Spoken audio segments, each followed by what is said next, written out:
好，咁教下大家點樣去用呢個 multi-coder，咁就錄，一次過就錄幾個唔同 input 嘅錄影。咁首先咧就喺呢個 set 右上角 setting 嗰度咧，我哋就揀 output，OK，咁咧就將誒我哋嘅 output 一二三四嚇，究竟你需要錄啲咩 source 就擺咗喺度先。嗱，通常我哋 input 一咧就會擺 program 啦，係咪？咁 input 二咧我就當係錄 input 一啦，係啦。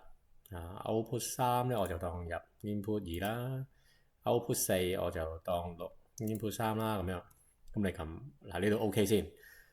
咁另外咧有陣時有機會咧，我哋會係唔同 input 會錄唔同 audio 嘅。咁你就喺後邊呢個工具嘅 icon 嗰度咧，就撳一下，咁你就可以喺度揀埋錄邊一個 audio channel 嘅，譬如可能錄唔同 bus 啦，或者可能係錄 program 啦，係啊，咁你都可以喺度揀翻嘅。咁至於喺邊度揀 audio 咧，嗱你亦都可以喺呢個 audio 呢個 audio output 呢度去揀翻。bus A 咁係用邊一個嘅做法，譬如可能係一二飛帶、三四飛帶，咁你就可以喺度揀翻啦。咁呢個就可以喺另一條片有需要嘅話再同我講。咁好啦，咁講翻今日最主要嘅 multi-coder 啦。咁頭先我哋講啦，咁你要 set multi-coder 咧，你就喺呢度 multi-coder 呢個位側邊有個 set up icon 掣嘅，撳落嚟。咁就呢度睇嗱，究竟錄 output 一二三四錄啲乜嘢唔同嘅 file format。咁譬如可能 AVI 啦，或者係 remix 嘅 AVI 啦，或者可能係 MKV 啦，或者 MP4。咁我哋一般會用 MP4 嘅咁樣。咁 bitrate 啦，就係即係個畫面質素有幾靚啦。咁我哋通常咧，譬如可能Full HD 1080嘅，咁我會建議大家最少揀3 M。咁如果可以嘅話咧，你就揀6 M 左右啦。咁我覺得其實有需要，即係就已經非常之足夠噶啦。咁佢 default 揀8 M 嘅，咁大家可以揀8 M 睇下啦，咁樣樣。咁另外 audio bitrate 啦，咁如果你有即係譬如可能你玩開唱歌嘅，或者係對其他有要求嘅，咁你可以揀128。或者可能再揀再高啲嘅 bitrate 都 OK 嘅嚇。咁另外咧就係呢個錄影嘅 folder 啦。咁你揀錄影 folder 嘅時間咧，你就可以撳 change folder。咁舉個例子，我哋想去錄起 download 嘅其中一個 folder 叫做recording 嘅 OK 擺喺呢度。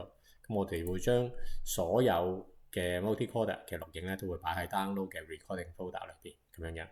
係啦，咁1、2、3、4啦。咁另外咧就係究竟錄 channel 嘅時間咧係用咩咧？用 input 係啦，就係即係話input 一有啲乜嘢即係跟你嗰個 input 嘅 set up，咁樣就會喺個 output 度出啲乜㗎啦，咁樣樣咁如此類推啦。咁啊 set 完，咁有陣時個節目未開始㗎嘛，係咪？咁你就可以等節目開始嘅時間咧，你先撳 multi-track 係啦。咁而家個錄影就開始㗎啦。咁我哋轉個頭咧，就會睇下錄影錄咗喺邊度啦。咁搞掂啦，咁當佢錄完啦，咁撳一下就會熄啦。咁記住咧，佢停錄影咧，佢就需要你確認嘅咁樣嘅。咁你咁試咁我哋睇翻我哋錄咗啲咩啦？喺個 File Explorer 裏邊 download recording 有啲乜嘢咧？係啦，1、2、3、4係大家見到係咪？咁我哋用 Extract Large Icon 啦，你就見到Input 一錄咗啲咩咧？就係錄咗 Output 一就錄咗 Input 一啦。咁Input 二錄咗啲咩咧？係啊。咁output 二，咁錄咗 input 一，冇錯喎。咁output 三，係啦，咁錄咗 input 二啦，係啦，咁最後就係 output 四就錄咗 input 三啦，咁樣樣咁今日嘅錄影就到呢度啦。如果有咩唔明再問我。